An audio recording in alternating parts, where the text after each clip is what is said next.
it was either Jay-Z or it was God in the Bible. I think it was, it was Jay-Z quoting God in the Bible, and he said, "Vengeance is mine, say the Lord. You said it better than all."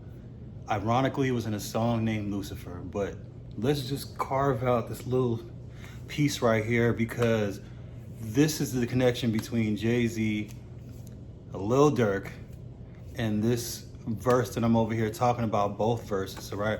So, letting God handle your revenge. Who was Durk talking to? Who was advising him? Because we now feel like the internet comment section was advising him. Bro spent all that time making it out the streets, and the streets lead to death or jail. This man was able to use his talent to blow up, become a superstar, do everything, provide for his family, his kids, and all that, just to not be able to, potentially not be able to enjoy the fruits of his labor, prematurely end enjoying the fruits of his labor. All because of sliding, all because the internet told him to slide, all because maybe that eventually penetrated his mental, just because he decided to listen. Let God handle the beef. Let God handle it, man. He's got a file cabinet full of receipts. He's always on time. He delivers the plot twist. Let God handle it. Like, why is he wrapped up in this? Especially since now we see that he was trying to bring peace to Chicago. Let's start there. You know what I'm saying? Shout to J Main. You know what I'm saying? Trying to help bring peace to Chicago, meeting with the political leaders, trying to bring change to the community and all that, which is good, which is what you're supposed to do. But I guess in the back of his head, it was like, you ain't slide. You ain't slide. You ain't slide. Bro, let God slide. God is the slider of all slider, bro. He's the slider.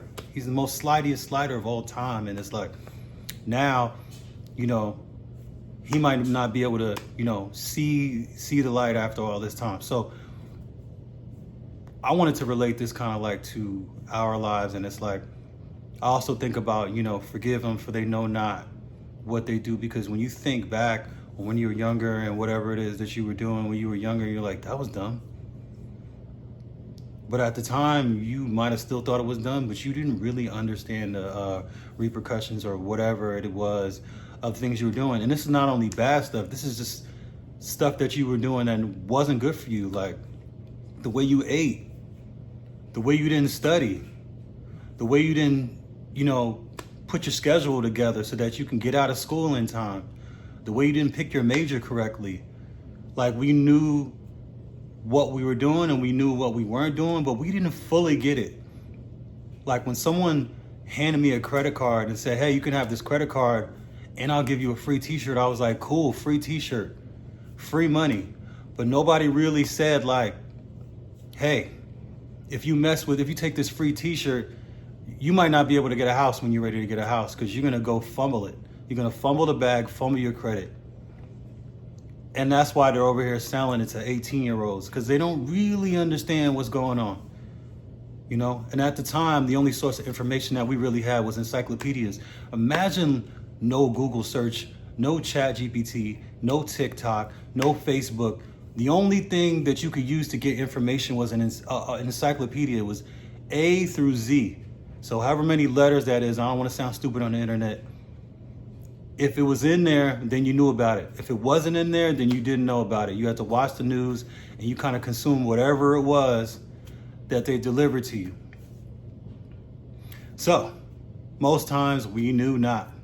And sometimes our parents knew not, and so that they couldn't teach us either. Or they try to tell us, but then we don't want to listen to our parents all the time when we're young. So whose fault is it? Sometimes we just know not what we do. So it's like, that's why this all relates, because it's like, give people grace. Now I understand why it's like, give people grace. Pray for your enemies, this and that, because they know not. Most of the time they know not.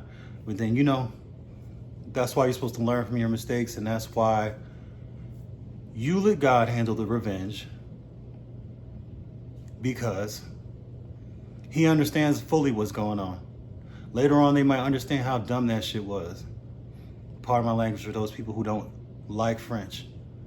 But that's why you need to let God handle it, and you work on you, and you work on whatever's gonna help push you forward in the right direction, and don't get caught up in all the other stuff. That's all I got.